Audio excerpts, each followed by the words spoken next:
S, ಮಂಗಳೂರಿನಾದ್ಯಂತ ನಿನ್ನೆ ರಾತ್ರಿ ಭಾರೀ ಮಳೆಯಾಗಿದೆ. ಎಪಿಎಂಸಿ ಮಾರ್ಕೆಟ್ನ ವ್ಯಾಪಾರಸ್ಥರಿಗೂ ಕೂಡ ಭಾರೀ ನಷ್ಟ ಉಂಟಾಗಿರುವಂತದ್ದು. ಕೆಸರಿನಿಂದ ಆವೃತವಾಗಿದೆ ಎಪಿಎಂಸಿ ಮಾರ್ಕೆಟ್. ಹಾಗೆ ಬೆಳೆ ನಾಶವಾಗಿ ಸಂಕಷ್ಟವನ್ನ ಅನುಭವಿಸ್ತಾ ಇದ್ದಾರೆ ಇಲ್ಲಿನ ವ್ಯಾಪಾರಸ್ಥರು. ವ್ಯಾಪಾರವನ್ನ ಮಾಡಲಾಗದೆ ಸಂಕಷ್ಟಕ್ಕೆ ಸಿಲುಕಿರುವಂತದ್ದು. ಮಾಧ್ಯಮದೊಂದಿಗೆ ಅವರು ತಮ್ಮ ಅಳಲನ್ನ ಕೂಡ ತೋಡಿಕೊಂಡಿದ್ದಾರೆ. ನಿನ್ನೆ ರಾತ್ರಿ ಸುರಿದಂತಹ ಭಾರೀ ಮಳೆಯಿಂದಾಗಿ ಬೈಕಂಪಾಡಿಯ ಎಪಿಎಂಸಿ ಮಾರುಕಟ್ಟೆಯಲ್ಲಿ ಅವಾಂತರ ಸೃಷ್ಟಿಯಾಗಿರುವಂತದ್ದು. ಮಾರುಕಟ್ಟೆ ಆವರಣವಿಡೀ ಕೆಸರುಮಯವಾಗಿದೆ. ವ್ಯಾಪಾರಸ್ಥರು ಕೂಡ ಸಂಕಷ್ಟವನ್ನ ಅನುಭವಿಸುವಂತಾಗಿದೆ. ಕೊರೋನಾ ಲಾಕ್ಡೌನ್ ಆದ ಬಳಿಕ ದಕ್ಷಿಣ ಕನ್ನಡ ಜಿಲ್ಲಾಡಳಿತ ಏನಿದೆ ಮಂಗಳೂರಿನ ಕೇಂದ್ರ ಮಾರುಕಟ್ಟೆಯನ್ನ ಬೈಕಂಪಾಡಿಯ ಎಪಿಎಂಸಿ ರಸ್ತೆ ಎಪಿಎಂಸಿ ಯಾರ್ಡ್ಗೆ ಸ್ಥಳಾಂತರಗೊಳಿಸಿತ್ತು. ಆದ್ರೆ ಯಾವುದೇ ರೀತಿಯ ವ್ಯವಸ್ಥೆಯನ್ನ ಕಲ್ಪಿಸದೆ ಸ್ಥಳಾಂತರ ಮಾಡಿರೋದು ವ್ಯಾಪಾರಸ್ಥರ ಆಕ್ರೋಶಕ್ಕೆ ಕೂಡ ಕಾರಣವಾಗಿದೆ. ಇದೀಗ ನಿನ್ನೆ ಸುರಿದಂತಹ ಭಾರೀ ಮಳೆಗೆ ಎಪಿಎಂಸಿ ಮಾರುಕಟ್ಟೆ ಕೆಸರುಮಯವಾಗಿ ಪರಿವರ್ತನೆಯಾಗಿದೆ. ತರಕಾರಿ, ಹಣ್ಣು ಹಂಪಲು ಸಹಿತ ಸಂಪೂರ್ಣವಾಗಿ ನಾಶವಾಗಿದೆ. ಗ್ರಾಹಕರು ಕೂಡ ಇಲ್ಲದೆ, ಸ್ವಚ್ಛತೆಯೂ ಇಲ್ಲದೆ ಪರದಾಡುವಂತಹ ಪರಿಸ್ಥಿತಿ ಇಲ್ಲಿನ ವ್ಯಾಪಾರಸ್ಥರಿಗೆ ಎದುರಾಗಿದೆ. ಹಾಗಾಗಿ ತಮ್ಮ ಅಳಲನ್ನ ಮಾಧ್ಯಮದೊಂದಿಗೆ ವ್ಯಾಪಾರಸ್ಥರು ತೋಡಿಕೊಂಡಿರುವಂತದ್ದು. ಎಸ್, ಈ ಬಗ್ಗೆ ಹೆಚ್ಚಿನ ಮಾಹಿತಿಯನ್ನ ನೀಡ್ತಾರೆ ವ್ಯಾಪಾರಸ್ಥ ಸಂಘದ ಅಧ್ಯಕ್ಷರಾಗಿರುವಂತಹ ಮುಸ್ತಾಫಾ ಕುಂಜಿ ಅವರು. ಹಲೋ ಸರ್, ನಮಸ್ತೆ. ನಮಸ್ತೆ ಮೇಡಮ್. ಎಸ್, ನಿನ್ನೆ ಸುರಿದಂತಹ ಭಾರೀ ಮಳೆಗೆ ಬೈಕಂಪಾಡಿಯಲ್ಲಿರುವಂತಹ ಎಪಿಎಂಸಿ ಮಾರ್ಕೆಟ್ ಕೆಸರುಮಯವಾಗಿದೆ. ಎಷ್ಟರ ಮಟ್ಟಿಗೆ ನಷ್ಟ ಉಂಟಾಗಿದೆ ಸರ್ ಇದರಿಂದಾಗಿ? ತುಂಬಾ ನಷ್ಟ ಉಂಟಾಗಿದೆ ಮೇಡಮ್. ಅದು ಲೆಕ್ಕ ಹಾಕ್ಲಿಕ್ಕೆ ಆಗ್ಲಿಕ್ಕಿಲ್ಲ. ಯಾಕಂತ ಹೇಳಿದ್ರೆ ಈಗ ಎಲ್ಲರೂ ಸಾಮಾನೆಲ್ಲ ತಂದು ಇಟ್ಟಿರ್ತಾರೆ, ರಾತ್ರಿ ಬರ್ತದೆ ಮಾಲೆಲ್ಲ. ಅಲ್ಲಿ ನಿಲ್ಲುವಂತ ಅವಸ್ಥೆ ಅಲ್ಲಿ ಸಾಮಾನನ್ನು ಇಡುವಂತದ್ದು ಏನಾದ್ರು ಅಲ್ಲಿ ಸೌಕರ್ಯ ಇಲ್ಲ. ಎಲ್ಲ ಮೈದಾನ ಆಗಿರೋದ್ರಲ್ಲಿ ಎಲ್ಲ ಓಪನ್ ಆಗಿ ಇರುವಂತದ್ದು. ಅದರಲ್ಲಿ ಈಗ ಮಳೆ ಬಂದದ್ರಿಂದ ಎಲ್ಲ ಮಳೆ ನೀರು ಬಿದ್ದು ಎಲ್ಲ ಕೊಳೆತು ಹೋಗಿರ್ತದೆ. ಮತ್ತೆ ಯಾರು ತೆಗಿಲಿಕ್ಕೂ ಕೂಡ ಯಾರು ಅದಕ್ಕೆ ಮುಂದೆ ಬರುದಿಲ್ಲ. ಆದ್ರಿಂದ ಇವತ್ತಿಂದ ಬೆಳಿಗ್ಗೆ ಮಳೆಯಿಂದ ತುಂಬಾ ನಷ್ಟ ಆಗಿದೆ ನಮಗೆ. ಜಿಲ್ಲಾಡಳಿತ ಏನಾದ್ರೂ ಭೇಟಿ ನೀಡಿ ಭರವಸೆಯನ್ನು? ಇಲ್ಲ ಮೇಡಮ್, ಜಿಲ್ಲಾಡಳಿತ ಇಷ್ಟ ತನಕ ನಮ್ಮಲ್ಲಿ ಭೇಟಿಯೇ ನೀಡ್ಲಿಲ್ಲ. ಅವರು ಯಾವಾಗಲೂ ಮೊದಲು ಫಸ್ಟಿಗೆ ನಮ್ಮ ಕಳಿಸುವಾಗ ಬಂದು ಆ ತರ ಈ ತರ ಮಾತಾಡಿ ಹೋದ ನಂತರ ನಾವು ಯಾವ ಸ್ಥಿತಿಯಲ್ಲಿ ಇದ್ದೇವೆ, ನಾವು ಏನು ಮಾಡ್ತಾ ಇದ್ದೇವೆ, ಇಷ್ಟ ತನಕ ಅವ್ರು ನಮ್ಮನ್ನು ಹಿಂದೆ ಕೂಡ ತಿರುಗಿಸಿ ನೋಡ್ಲಿಲ್ಲ. ಮತ್ತೆ ನಮ್ಗೆ ನಾವು ಎಷ್ಟೋ ಅವ್ರ ಹತ್ರ ಮನವಿ ಮಾಡಿದ್ರು ಕೂಡ ಯಾರು ಮನವಿಗೆ ನಮ್ಗೆ ಸಂಧಿಸ್ಲಿಕ್ಕೂ ಸಿಗುದಿಲ್ಲ. ನಮ್ಮ ಕಷ್ಟಗಳನ್ನು ನಾವು ಯಾರ ಹತ್ರ ಹೇಳ್ಬೇಕು? ನಾವು ಎಷ್ಟೋ ಅವರಿಗೆ ನಾವು ಮನವರಿಕೆ ಮಾಡಿದ್ರು ಕೂಡ ಯಾರು, ನಾವು ಹೋದ ನಂತರ ನಮ್ಮನ್ನು ತಿರುಗಿ ನೋಡ್ಲಿಲ್ಲ ಇಷ್ಟ ತನಕ ಹೇಗಿದ್ದಾರೆ ಅಂತ ಅವರು. ಅಲ್ಲಿ ಹಾವಿನ ಕಾಟ, ಮತ್ತೆ ಈ ಮಳೆದ್ದು, ಮತ್ತೆ ರಾಸಾಯನಿಕ ಇದರಿಂದ ನಮ್ಮ ಇದು ಹಣ್ಣು ಹಂಪಲೆಲ್ಲ ಕೊಳಿಯುವಂಥದ್ದು ಎಲ್ಲ ಕೊಳಿತಾ ಇದೆ, ಅಲ್ಲಿ ನಿಲ್ಲುವುದಿಲ್ಲ. ಈಗ MRP ಮತ್ತೆ ಇದು ನಿಮ್ದು ಪಟ್ಲೆ ಇದು MCF ಓಪನ್ ಆಗಿದೆ. ಅದರಿಂದ ನಮ್ಮ ಅಲ್ಲಿ ಇರುವಂತದ್ದೆಲ್ಲ ಫ್ರೂಟ್ಸ್ ಅಂಡ್ ವೆಜಿಟೇಬಲ್ಸ್, ಪೆರಿಸಬಲ್ ಗೂಡ್ಸ್ ಎಲ್ಲ ಹಾಳಾಗ್ತಾ ಇದೆ. ನಾವು ಈ ಬಗ್ಗೆ ಕೂಡ ನಾವು ನಮ್ಮ ಇವರಿಗೆ ಶಾಸಕರಿಗೂ ಹೇಳಿದ್ದೇವೆ, ನಮ್ಮ ಉಸ್ತುವಾರಿ ಸಚಿವರಿಗೂ ಹೇಳಿದ್ದೇವೆ, ಮತ್ತೆ ನಮ್ಮ ಸಂಸದರಿಗೂ ಕೂಡ ಇದರ ಬಗ್ಗೆ ನಾವು ವಿವರಿಸಿದ್ದೇವೆ. ಏನು ಇದಕ್ಕೊಂದು ವ್ಯವಸ್ಥೆಯನ್ನು ಸರಿಪಡಿಸಿಕೊಡಿ ಅಂತ ಹೇಳಿದ್ದೇವೆ. ನಾವು ಅವರಿಗೆ ಮನವಿಯನ್ನು ಕೂಡ ಮಾಡಿದ್ದೇವೆ. ಯಾರು ಇಷ್ಟ ತನಕ ನೀವು ಅಲ್ಲಿಯೇ ಇರಿ ಅಂತ ಹೇಳ್ತಾ ಇದ್ದಾರೆ ಅಷ್ಟೇ ವಿನಃ ಯಾರು ಇದಕ್ಕೊಂದು ಅದಕ್ಕೊಂದು ಮಾಡುವಂತ ದಾರಿಯನ್ನು ಕೂಡ ಹುಡುಕ್ಲಿಲ್ಲ. ನಾವು ಅಲ್ಲಿ ನಮ್ಗೆ ಆಗುದಿಲ್ಲ, ಬೇರೆ ಎಲ್ಲಿಯಾದ್ರೂ ನಮ್ಗೆ ಮಂಗಳೂರಲ್ಲಿ ಎಲ್ಲಿಯಾದ್ರೂ ಒಳ್ಳೆ ಒಂದು ಜಾಗವನ್ನು ನೋಡಿ, ಒಳ್ಳೆ ಪರಿಸರವನ್ನು, ಒಳ್ಳೆ ಇದರಲ್ಲಿ ಇರುವಂತ ಜಾಗದಲ್ಲಿ ನಾವು ವ್ಯಾಪಾರ ಮಾಡ್ಲಿಕ್ಕೆ ತಯಾರಿದ್ದೇವೆ. ಆದ್ರೆ ನಮ್ಗೆ ಎಪಿಎಂಸಿ ಯಾರ್ಡ್ ನಮ್ಗೆ ಬೇಡ ಅಂತ ನಮ್ಗೆ ಕಾಣ್ತದೆ. ಹಾಗಾದ್ರೆ ಯಾವುದೇ ರೀತಿಯ ವ್ಯವಸ್ಥೆಯನ್ನ ಕಲ್ಪಿಸದೆ ಸ್ಥಳಾಂತರ ಮಾಡಿದ್ದಾರೆ ಅನ್ನುವಂಥದ್ದು ನಿಮ್ಮ ಆರೋಪ? ಇಲ್ಲ, ಯಾವುದೇ ವ್ಯವಸ್ಥೆ ಇಷ್ಟ ತನಕ ಆಗ್ಲಿಲ್ಲ. ಹೇಳ್ತಾ ಇದ್ದಾರೆ ನಾವು ಮಾಡಿಕೊಡುವ ಅಂತ. ಆದ್ರೆ ಇಷ್ಟ ತನಕ ಯಾವ್ದು ವ್ಯವಸ್ಥೆ ಆಗ್ಲಿಲ್ಲ. ಒಂದು ಹುಲ್ಲೆಲ್ಲ ತೆಗೆದು ಒಂದು ಕ್ಲೀನ್ ಮಾಡಿ ಬಿಟ್ಟಿದ್ದಾರೆ ವಿನಃ ಬೇರೆ ಏನು ಅಲ್ಲಿ ವ್ಯವಸ್ಥೆ ಇಷ್ಟ ತನಕ ಆಗ್ಲಿಲ್ಲ. ನಾವು ಅದಕ್ಕೆ ಅಲ್ಲಿ ವ್ಯಾಪಾರ ಮಾಡ್ಲಿಕ್ಕೆ ಹಿಂಜರಿತಾ ಇದ್ದೇವೆ. ನಾವು ಎಲ್ಲರೂ ಇದರ ಮೊದಲು ಎಷ್ಟೋ ಸಲ ನಾವು ಮೊನ್ನೆ ಕೂಡ ನಮ್ಮ ತರಕಾರಿ ಅವ್ರದ್ದು ಒಬ್ಬರದು 50 ಚೀಲ ಮೆಣಸು, ಆ 50 ಚೀಲ ಮೆಣಸು ನಾವು ಗಾರ್ಬೇಜಿಗೆ ಹಾಕೋದನ್ನು ಕೂಡ ವಿಡಿಯೋ ಮಾಡಿದ್ದೇವೆ, ನಾವೆಲ್ಲ ಕಲಿಸಿದ್ದೇವೆ.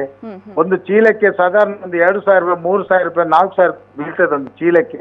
ಈಗ ರೇಟ್ ಕಮ್ಮಿ ಇರೋದ್ರಿಂದ ಜಾಸ್ತಿ ಆದ್ರೆ ತುಂಬಾ ಇನ್ನೂ ಜಾಸ್ತಿ ಆಗ್ತದೆ. ಅದೊಂದು 50 ಚೀಲ ಅಂದ್ರೆ ಎಷ್ಟು ಡ್ಯಾಮೇಜ್, ಎಷ್ಟು ಹಣ ಹೋಗ್ಬೋದು ಒಬ್ಬರಿಗೆ. ನಮ್ಮ ವ್ಯಾಪಾರಸ್ಥರಿಗೆ ತುಂಬಾ ನಷ್ಟದಲ್ಲಿ ಇದ್ದಾರೆ ನಮ್ಮ ವ್ಯಾಪಾರಸ್ಥರು. ಹಾಗಾದ್ರೆ ಮಾರ್ಕೆಟ್ ಸ್ಥಳಾಂತರವಾದ ಬಳಿಕ ಗ್ರಾಹಕರು ಎಷ್ಟರ ಮಟ್ಟಿಗೆ ಭೇಟಿ ನೀಡ್ತಿದ್ದಾರೆ, ಹಾಗೆ ವ್ಯಾಪಾರ ಆಗ್ತಾ ಇದೆಯಾ ಹೇಗೆ? ಇಲ್ಲ ಮೇಡಮ್, ಗಿರಾಕಿ ಯಾಕೆಂತ ಹೇಳಿದ್ರೆ ಅಲ್ಲಿ ಈಗ ಗಿರಾಕಿಗಳು ಅಷ್ಟೇನು ಬರುದಿಲ್ಲ. ಬೆಳಿಗ್ಗೆ 4 ಗಂಟೆ ಸ್ಟಾರ್ಟ್ ಆದ್ರೆ ಒಂದು 6 ಗಂಟೆ ಆಗುವಾಗ ನಮ್ಮ ವ್ಯಾಪಾರ ಎಲ್ಲ ಮುಗೀತಲ್ಲಿ. ಅಲ್ಲಿ ಮತ್ತೆ ಯಾರು ಅಲ್ಲಿ ಇರ್ಲಿಕ್ಕೂ ಇರುವುದಿಲ್ಲ. ಅಲ್ಲಿ ಯಾರು ಚಿಲ್ಲರ್ ಗಿರಾಕಿ ಅಂತ ಇಲ್ಲ. ಹೋಲ್ಸೇಲ್ ಅವರು ಯಾರು ಕೆಲವರು ಜನ ಬರ್ತಾರೆ, ಅಲ್ಲಿ ಇದ್ದದನ್ನು ತೆಗಿತಾರೆ, ಹೋಗ್ತಾರೆ. ನಾವು 7 ಗಂಟೆ ಆಗುವಾಗ ನಮ್ಮ ಮನೆಗೆ ಬಂದಾಯ್ತು. ಅಲ್ಲಿ ನಿಲ್ಲುವಂತ ಪರಿಸ್ಥಿತಿ ಕೂಡ ಇಲ್ಲ. ಈ ಬಿಸಿಲಿಗೆ ಮತ್ತೆ ಅಲ್ಲಿದ್ದು ಈ ಗ್ಯಾಸ್ ಇದ್ದಿದ್ರೆ ಇದಕ್ಕೆ ನಮ್ಗೆ ಅಲ್ಲಿ ನಿಲ್ಲಿಕ್ಕೂ ಕೂಡ ಆಗುದಿಲ್ಲ. ಪಕ್ಕದಲ್ಲಿ BSF ಇದೆ, ಅದರ ಪಕ್ಕದಲ್ಲಿ MRPL ಇದೆ, ಈ ಸೈಡ್ ಅಲ್ಲಿ MCF ಇದೆ, ಅದರ ಪಕ್ಕದಲ್ಲಿ ಕುದುರೆಮುಖ ಇದು ಇದೆ, ಕಪ್ಪಿನಾದುರು ಇದೆ. ಆದ್ರಿಂದ ಅಲ್ಲಿ ಎಲ್ಲಾ ಇದು ಇಡೀ ರೌಂಡ್ ಅಲ್ಲಿ ಇರೋದು. ಅದ್ರ ಪಕ್ಕದಲ್ಲಿ ನಮ್ದು ಬೈಕಂಪಾಡಿ ಇಂಡಸ್ಟ್ರಿಯಲ್ ಏರಿಯಾ, ಅಲ್ಲಿದೆಲ್ಲ ಈ ರಾಸಾಯನಿಕದ ಇದೆಲ್ಲ ಅಲ್ಲೇ ನಮ್ಗೆ ಇದಾಗಿಬಿಡ್ತದೆ. ಮಾಲೆಯನ್ನು ನಿಲ್ಲುವುದಿಲ್ಲ. ನಾವು ಇದರ ಮೊದಲು ನಾವು ಬರುವ ಮೊದಲು ಕೂಡ ನಾವು ನಮ್ಮ ಶಾಸಕರಿಗೆ, 2 ಶಾಸಕರಿಗೆ ಇದರ ಬಗ್ಗೆ ನಾವು ಮನವಿ ಮಾಡಿದ್ದೇವೆ. ಅಲ್ಲಿ ರಾಸಾಯನಿಕ ಇದರಲ್ಲಿ ನಮ್ದು APMC ಯಾರ್ಡ್ ಆಲ್ ಓವರ್ ಇಂಡಿಯಾದಲ್ಲಿ APMC ಯಾರ್ಡ್ ಇಂಡಸ್ಟ್ರಿಯಲ್ ಏರಿಯಾದಲ್ಲಿ ಇದೆ ಅಂತ ಚೆಕ್ ಮಾಡ್ಲಿ ಅವರು. ಓಕೆ ಸರ್, ಅವರು ಅದರ ನಂತರ ನಮಗೆ ಧನ್ಯವಾದ. ಎಸ್, ನಿನ್ನೆ ಸುರಿದಂತಹ ಭಾರೀ ಮಳೆಯಿಂದಾಗಿ ಬೈಕಂಪಾಡಿಯ APMC ಮಾರುಕಟ್ಟೆಯಲ್ಲಿ ಅವಾಂತರ ಸೃಷ್ಟಿಯಾಗಿರುವಂತದ್ದು. ಮಾರುಕಟ್ಟೆ ಆವರಣವಿಡೀ ಕೆಸರುಮಯವಾಗಿದೆ. ವ್ಯಾಪಾರಸ್ಥರು ಸಂಕಷ್ಟವನ್ನ ಅನುಭವಿಸುವಂತಾಗಿದೆ. ಹಾಗೆಯೇ ಕೊರೋನಾ ಲಾಕ್ಡೌನ್ ಆದ ಬಳಿಕ ದಕ್ಷಿಣ ಕನ್ನಡ ಜಿಲ್ಲಾಡಳಿತ ಮಂಗಳೂರಿನ ಕೇಂದ್ರ ಮಾರುಕಟ್ಟೆಯನ್ನ ಬೈಕಂಪಾಡಿಯ APMC ಯಾರ್ಡ್ಗೆ ಸ್ಥಳಾಂತರಗೊಳಿಸಿತ್ತು. ಆದ್ರೆ ಯಾವುದೇ ರೀತಿಯ ವ್ಯವಸ್ಥೆಯನ್ನ ಕಲ್ಪಿಸದೆ ಸ್ಥಳಾಂತರ ಮಾಡಿರುವುದು ವ್ಯಾಪಾರಸ್ಥರ ಆಕ್ರೋಶಕ್ಕೆ ಕಾರಣವಾಗಿರುವಂತದ್ದು.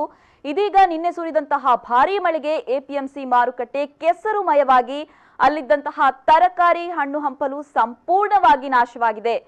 ಗ್ರಾಹಕರು ಕೂಡ ಇಲ್ಲದೆ, ಸ್ವಚ್ಛತೆಯೂ ಇಲ್ಲದೆ ಪರದಾಡುವಂತಹ ಪರಿಸ್ಥಿತಿ ಇಲ್ಲಿನ ವ್ಯಾಪಾರಸ್ಥರಿಗೆ ಒದಗಿ ಬಂದಿದೆ. ಇವರ ಆರೋಪ ಕೂಡ ಹೌದು. ಯಾವುದೇ ರೀತಿಯ ವ್ಯವಸ್ಥೆಯನ್ನ ಕಲ್ಪಿಸದೆ ಸ್ಥಳಾಂತರ ಮಾಡಿರೋದು ಇವರ ಒಂದು ಸಂಕಷ್ಟಕ್ಕೆ ಕಾರಣವಾಗಿರುವಂತದ್ದು. ಇವತ್ತು ಮಳೆ ಬಂದಿದೆ. ಬೆಳಗಿನಿಂದ 3 ಗಂಟೆಯಿಂದ 2 ಗಂಟೆಗೆ ಸ್ಟಾರ್ಟ್ ಆದ ಮಳೆ 4 ಗಂಟೆ ತನಕ ಮಳೆಯಲ್ಲಿ ತುಂಬ ಮಳೆ ಬಂದು ರಸ್ತೆಯಲ್ಲಿ ಎಲ್ಲ ನೀರು ನಿಂತು ಎಲ್ಲ ವ್ಯಾಪಾರಸ್ಥರಿಗೆ ತುಂಬ ತೊಂದರೆ ಆಗಿದೆ. ಮತ್ತೊಂದಂತ ಹೇಳಿದರೆ ಈ ಮಳೆಯಲ್ಲಿ ಇಲ್ಲಿ ನಿಲ್ಲಲಿಕ್ಕೆ ಸ್ಥಳ ಇಲ್ಲ. ಎಲ್ಲ ನೀರು ಹೋಗುವಂಥದ್ದು ಕೂಡ ಡ್ರೈನೇಜ್ ಕೂಡ ಇಲ್ಲಿ ನೀರು ಚರಂಡಿ ಕೂಡ ಸರಿ ಇಲ್ಲ. ಮಳೆ ಬಂದರೆ ಇಲ್ಲಿ ತೀರಾ ಕಷ್ಟ ವ್ಯಾಪಾರ ಮಾಡಲಿಕ್ಕೆ. ನಮಗೆ ಜಿಲ್ಲಾಡಳಿತದೊಟ್ಟಿಗೆ ನಾವು ತುಂಬ ಕೇಳ್ಕೊಂಡಿದ್ದೇವೆ. ಆದಷ್ಟು ನಮಗೆ ಎಲ್ಲಿಯಾದರೂ ಒಂದು ಪರ್ಯಾಯ ವ್ಯವಸ್ಥೆ ಮಾಡಿ ಕೊಡಿ ಅಂತ ನಾವು ಇದರ ಮೊದಲು ಕೇಳಿದ್ದೇವೆ. ಈಗ ಕೂಡ ನಾವು ಕೇಳ್ತಾ ಇದ್ದೇವೆ. APMCಯಲ್ಲಿ ನಮಗೆ ಇಲ್ಲಿ ತುಂಬ ಕಷ್ಟ. ಈಗ ಇನ್ನು ಉಚ್ಚಿದ್ದು ಯಾವಾಗಲೂ ಇದ್ದದ್ದೇ ಅದು. ಮತ್ತು ಇದು ಕೆಮಿಕಲ್ ಇಲ್ಲಿ ಇದು ಹಣ್ಣು ಹಂಪಲೆಲ್ಲ ಕೊಳಿತಾ ಇದೆ.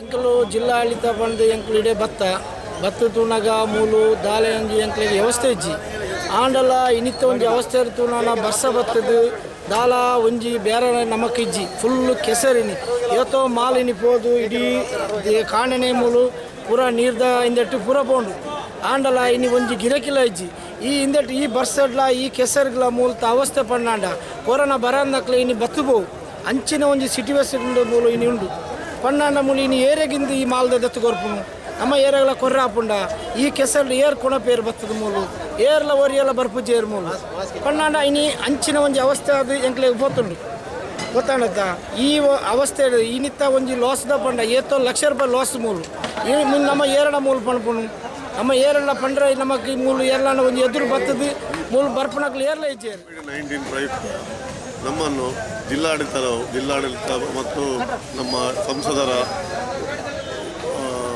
ಅಪ್ಪಣೆ ಮೇರೆಗೆ ನಮ್ಮನ್ನು ಇಲ್ಲಿಗೆ ಶಿಫ್ಟ್ ಮಾಡಿರ್ತಾರೆ. ಆದರೆ ಇಲ್ಲಿಯ ಪರಿಸ್ಥಿತಿ ನೋಡಿದರೆ ತುಂಬ ಅಧೋಗತಿ ಕೆಟ್ಟಿದೆ. ಇನ್ನು ಮುಂದೆ ವ್ಯಾಪಾರ ಮಾಡೋ ಪರಿಸ್ಥಿತಿ ಕೂಡ ಇಲ್ಲ. ಇಲ್ಲಿಯ ಮೂಲಭೂತ ಸೌಕರ್ಯ ಏನು ಯಾವುದು ಕೂಡ ಸರಿಯಾಗಿ ಇಲ್ಲ, ಸಮರ್ಪಕ ಇಲ್ಲ. ಮಾತ್ರವಲ್ಲದೆ ನಮಗೆ ಬದಲಿ ವ್ಯವಸ್ಥೆ ಅಂತೇಳಿ ಒಂದು ಕಟ್ಟಡ ಕೊಟ್ಟಿದ್ದರೆ ಸೆಂಟ್ರಲ್ ಮಾರ್ಕೆಟ್ಗಿಂತ ಶೀತಲಗೊಂಡಿದೆ ಅದು. ಮತ್ತು ಇವತ್ತು ಬೆಳಿಗ್ಗೆ ಬಂದಿರುವ ಮಳೆಯಿಂದಾಗಿ ಇಲ್ಲಿ ಎಲ್ಲ ವ್ಯಾಪಾರಗೊಂಡಾಗಿ ಇಷ್ಟು ಲಕ್ಷ ಹಣವನ್ನು ಕಳೆದುಕೊಂಡನ್ನು ಹೇಳಲಿಕ್ಕೆ ಅಸಾಧ್ಯ. ಇದನ್ನು ಹೇಳಲಿಕ್ಕೆ ತುಂಬ ನೋವಿಂದ ಹೇಳ್ತಾ ಇದ್ದೇವೆ. ಯಾವುದೇ ರೀತಿಯ ಅಧಿಕಾರಿಗಳಾಗಲಿ, ಯಾವುದೇ ಸಂಸದರಾಗಲಿ, ಯಾವ MLA ಅವರು ನಮ್ಮನ್ನು ಈ ಬಗ್ಗೆ ನೋಡುವ ಇದಕ್ಕೆ ಬರಲಿಲ್ಲ. ಇಲ್ಲಿ ಮಾತ್ರವಲ್ಲ, ಹಾವುಗಳ ಹಾವಳಿ ಕೂಡ ತೀವ್ರವಾಗಿದೆ. ಇತ್ತೀಚೆಗೆ ನಮ್ಮ ವ್ಯಾಪಾರ ಮಾಡುವಲ್ಲಿಂದ ಹಾವು ಒಂದು ಲಾರಿಯಲ್ಲಿ ಹೋಗಿ ಆ ಲಾರಿ ಕೂಡ ಮಣ್ಣುಮೂರಲ್ಲಿ ನಿಲ್ಲುವ ಪರಿಸ್ಥಿತಿ ಬಂದಿದೆ. ಮತ್ತು ಇದೇ ತೀರ ಮುಂದುವರಿದರೆ ವ್ಯಾಪಾರ ಮಾಡೋದು ಅಸಾಧ್ಯ ಎಂದು ಹೇಳಲು ಇಚ್ಛೆ ಪಡುತ್ತೇನೆ.